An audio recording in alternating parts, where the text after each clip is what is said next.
and Presenting Made Easy. I'm Mark Faithfull, founder of the Malmesbury Speakers Academy, and I show people like you how to overcome any anxiety over public speaking and how to influence the audience to buy into the ideas or products that you are selling. So this is episode number 2, and it's my 7 top tips to conquer a fear of public speaking. So whether it's a full-on fear or simply stress or even an anxious worry, no one likes to get stressed out. If you have to speak for your business or at a social occasion, you want to enjoy the experience just as much as the audience does. So in this episode, I'm going to give you 7 tips to help you relax and refocus and reevaluate your approach to public speaking and presenting, so that you will see it as a valuable and useful tool to help you meet your goals, grow your business, and advance your career. Now, I've also created a special video resource for you that's going to teach you some calming breathing exercises, but more of that later. That's what we call a tease in the business. So glossophobia, there's a big word for the day. Glossophobia is the fear of speaking in public. And it's thought that 75% of people will experience this at some point in their lives. So if the thought of standing up and speaking fills you with dread, then take heart. You are not alone, my friend, and you can overcome the feelings far more easily than you think. So the fear of public speaking is one of the most pronounced and widespread forms of social anxiety. It can strike in the most unexpected places. I've met accomplished teachers who can happily speak in front of a class full of 9-year-olds all day long, but they fall apart at the thought of addressing 5 adults in a governor's meeting. And I've met professional trainers who can stand up in front of a stadium at an industry trade show and they can wax lyrical about the new Okie Dokie 1, 2, 3 for half an hour. But they'll get reduced to tears at the thought of talking to a dozen people about themselves. So the first thing to realise is that any fear, including the fear of public speaking, is a learned behaviour. So, this is actually good news, because anything you can learn, right, then you can unlearn and you can replace it with a new reality. And the second thing to realise is that much of the fear and anxiety related to public speaking comes because we are focused on the wrong thing. We get anxious because we think we might make a mistake. We might look foolish. We might get it wrong. The audience may not like us. Or maybe they'll find the presentation boring. So this is what we're imagining. And so we rush through it as quickly as possible in order to get it over and done with. Now, all of these things are happening. All of these emotions are welling up inside of us because we're focusing on the wrong thing. We're focusing on ourselves. How do I feel? How do I look? Will they like me? And so on. Now, this might be natural, but it does miss the point completely. You see, when we stand up and speak, listen carefully, when we stand up and speak, it is not about us. It is all about the audience. The point of the presentation is not to educate, inform or entertain you. It is for the benefit of the audience. So focus on how the audience feels, not how you feel. Focus on making the audience feel comfortable, not yourself. Think, how can you structure your talk so that the audience finds it easy to understand and digest? If you can turn the spotlight off of yourself and onto the audience, it would transform how you think, how you feel, and how you'll approach your next opportunity to stand up and speak.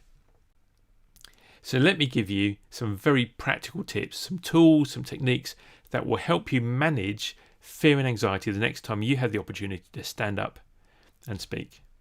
So here are my 7 top tips that will help you conquer fear when speaking or presenting in public. Okay, number 1, breathe.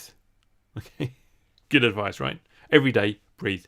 But before you start speaking, take a moment to breathe deeply 3 times. In through your nose, out through your mouth.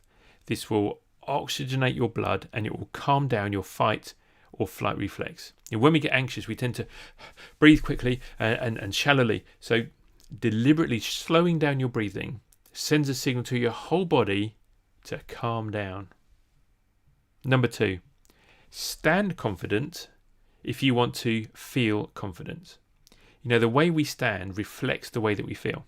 Nervous people shrink into a corner and they fold their arms and they kind of cross themselves.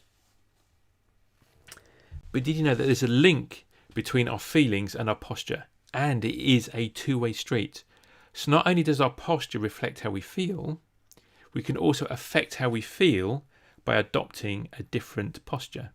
So in other words, if you stand confident, you'll begin to feel more confident. And standing confident means legs straight, not crossed, arms by your sides, not crossed or wrapped around yourself. Definitely not making sort of a kind of a fig leaf that draws people's eyes in the wrong place. Stand with your head held back, your back straight, and look directly at the audience. Now, if you want to learn more about this, go over to the TED Talks website and search for Dr. Amy Cuddy's brilliant talk all about this. Okay, so number 3, open strong.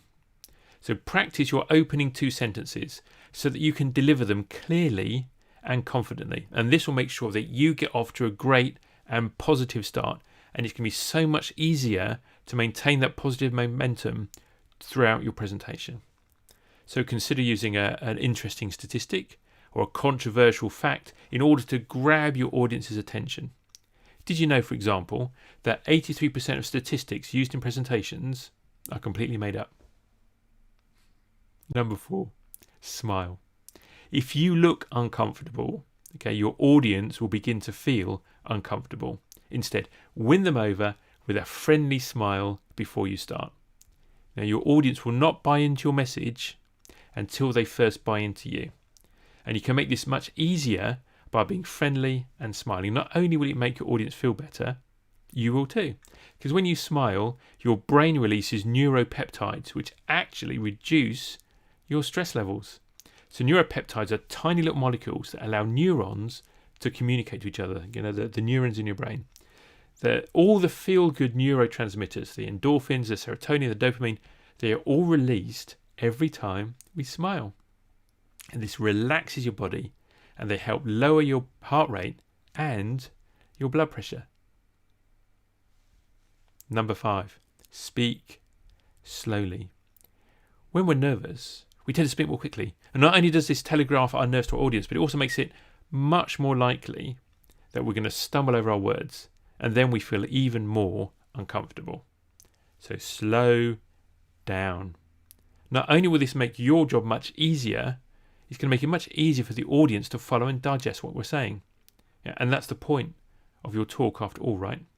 When it comes to public speaking, what feels a little bit too slow to you will almost certainly be just right to the audience. You can speak way faster than your audience can listen. Okay, so slow down. Okay, home straight. Number 6, remember your why. Every time you stand up and speak, we're selling something. It might be a product or a service, it might be an idea, or it might be ourselves. But remember, we're not doing it for our own benefit. We're doing it because we believe that the audience will be better off if they buy into the thing that we're selling. They may grow their business, their relationships move, their environment or community will flourish. So stop thinking about how do I look, how do I sound. Don't worry about what other people might be thinking about you. It's not about you. It's all about your audience. So turn that mental spotlight off of yourself and onto your audience. Ask yourself, how can you best serve their needs? When we're focused on serving the best needs of the audience, we have much less mental capacity or emotional energy to worry about ourselves. Number 7, confidence equals preparation. We can only speak as well as we've practiced. Spending time practicing key parts of our speech, such as the opening, like the ending, the powerful call to action, and then rehearsing the whole thing from start to end as well out loud several times. All of these things are important. Just like the more times that you practice riding a bicycle, the better and more confident you became. Well, the more times you stand up and speak, the more accomplished and confident you're going to become. So look for opportunities to speak at work, at networking events when those things get turned back on, and even at community organisations. Hone your stagecraft and skills. by investing in courses and workshops that will enable you to accelerate your learning and increase your skills more quickly. Okay, that's it. That's my 7 top tips to conquer fear of public speaking and anxiety. Now, if you want to dig deeper and get on top of your speaker anxiety, I've got a free video tutorial, okay, on the calming breathing exercise I mentioned at number 1. And I'd love to send you a copy. And if you want it, simply go to malmesburyspeakers.com/breathe. Okay, that's on the screen right now. Go to malmesburyspeakers.com/breathe, and I'll send you a copy with my compliments. Okay, that's all for this episode. Remember that any fear that we have in our lives, be it public speaking or something else, any fear that we have is a learned behaviour. Okay, and if you learn it, then you can unlearn it. I'm Mark from the Malmesbury Speakers Academy. So until next time, stay safe and goodbye for now. Bye for now.